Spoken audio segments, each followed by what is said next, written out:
You're seeing grand theft auto in progress, a crime that caught the nation's attention. That's Marin's Max Wade, just 16 years old at the time, rappelling into a San Francisco car dealership and stealing celebrity chef Guy Fieri's Lamborghini. Now, this is the first look at evidence that got Wade a life sentence with the possibility of parole last week. And Dan Noyes is here now with this exclusive I-Team report. Well, Dan and Carolyn, it's one thing to hear reports of what he did, another to actually see it. I spent days going through every court exhibit, the crime scene photos, surveillance videos, Max Wade's computer and phone records, and I made copies so I could show you the real story. Max Wade dropped out of Marin's Redwood High School before the end of his freshman year, but he sure did his homework before pulling off his crimes. Greg Garrett worked the case for the Marin County Sheriff's Office. I've never had a crime like this that was so sophisticated by such a young person.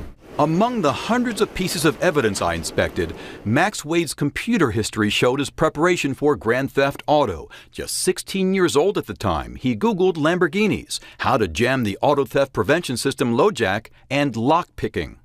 It's all about the attention. Wade even posted a video on his YouTube channel of him practicing less than 2 weeks before the car heist. Here we go. He researched British motor cars in San Francisco and Mission Impossible style rappelling. That's exactly what he did at the dealer, early morning, March 8, 2011.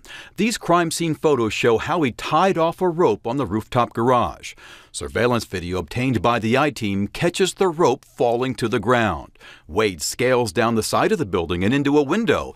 Inside, he takes his time, spending almost 15 minutes walking through the dealership. He had a throat mic, or what appeared to be a throat mic, for two-way radio, and he a couple times appears to talk on it. No one besides Wade has ever been arrested in the case. He walks to the exit door and cuts the lock with these bolt cutters. He drives the yellow Lamborghini from the second floor, down the ramp, and gets out to roll up the door. Back in the car, Wade appears to fumble with the controls, mistakenly turns on the wipers, and pulls out into the pre-dawn darkness. Golden Gate Bridge cameras caught the Lamborghini, and so did Tiburon's license plate readers. It came into town at 4:40 that morning with Chef Guy Fieri's Guy Toro plates, and it left Tiburon at 6:13 with stolen plates. It's amazing. I mean, he's obviously very intelligent, and some of his stuff was definitely the work of a very sophisticated criminal. Other things seemed like they were teenage fantasy. In the year that followed, Wade's text messages show he sold fake IDs to high school students, sometimes at $500 each, and he dabbled in dealing marijuana. He couldn't help but tell friends about the heist he pulled off, even sending selfies inside the car. He texted, "Man, I love my life, boosting a Lambo and picking up cute girls when you're 17. San Francisco police got a tip Wade had the car, interviewed him, but couldn't make a case.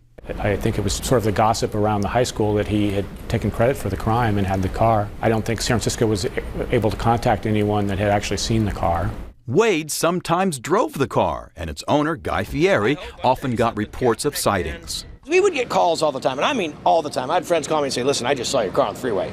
And I'm like, believe it or not, there's more than one yellow convertible Lamborghini, probably in Northern California. And people would call, and we'd get reports. My attorney would hear about it. Well, to come find out, that he was driving it.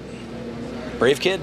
Wade finally got caught because of his fascination with a Terra Linda High School student, 17-year-old Eva Dedier. He texted a friend for advice. Should I straight up start sexting with her or be flirty with her? Wade texted Dedier for days about getting her a fake ID, and he finally asked, "So who are you spending Valentine's with?" Dedier answered, "My friend Landon." Landon Wallstrom, Wade's schoolmate from Redwood High. Wade couldn't take it. He planned his next crime for April 2012, Friday the 13th. He's on a motorcycle, all in black, watching as Eva and Landon walk out of this Mill Valley home and climb into his pickup truck. It pulled up next to him, and the cyclist pulled out a pistol and started shooting at them. Wade fired 5 shots, fumbled, and dropped the gun, allowing the couple to speed off. They stopped a few blocks away at Joe's Taco Lounge. Wallstrom was cut by flying glass, shaken but not seriously hurt. It was Wade's bad luck that the 2 detectives assigned to the case were motorcycle enthusiasts. They recognized the helmet Wade wore. He was caught on camera filling up at a nearby gas station shortly before the shooting. Built is a store brand that you can only buy from Cycle Gear, either over the internet or at their retail stores. And we knew that the closest retail store was in San Francisco. The store found Wade's receipt and a video of him buying the helmet and that black outfit the night before the shooting. Garrett couldn't find a current address for Max Wade, but a week later came the break. Wade contacted Eva Dedier again about getting her a fake ID and offered to pick her up in the Lamborghini. Garrett and a team of 10 officers were waiting at the Richmond storage facility where Wade had a locker. And when he spotted the officers, Wade ran. One of the narcotics guys gets close enough to kick him and is able to kick him in the upper chest and knock him to the ground. And he had a gun on his waistband? He had a loaded Glock 45 with approximately 50 rounds of ammunition in separate magazines. Garrett says Wade struggled to reach his gun, but it was stuck under the T-shirt he wore beneath his pea coat. The detectives opened Wade's storage locker to this site. Fieri's Lamborghini squeezed inside with just inches to spare. The motorcycle used in the drive-by, the helmet, and guns and plans for other crimes. Wade rented the storage unit under the name Carmine Colombo. He also had a fake ID in that name.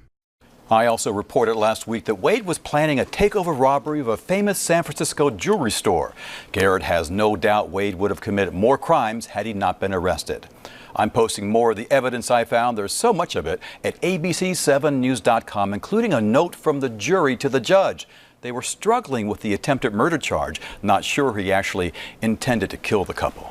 But could have, firing bullets. Really, but it turns out he fired over their heads. They ducked. He fired all 5 shots into the ceiling of the truck. So he could have come over the door, but he didn't. Wow, that's a wild story. Yeah, really.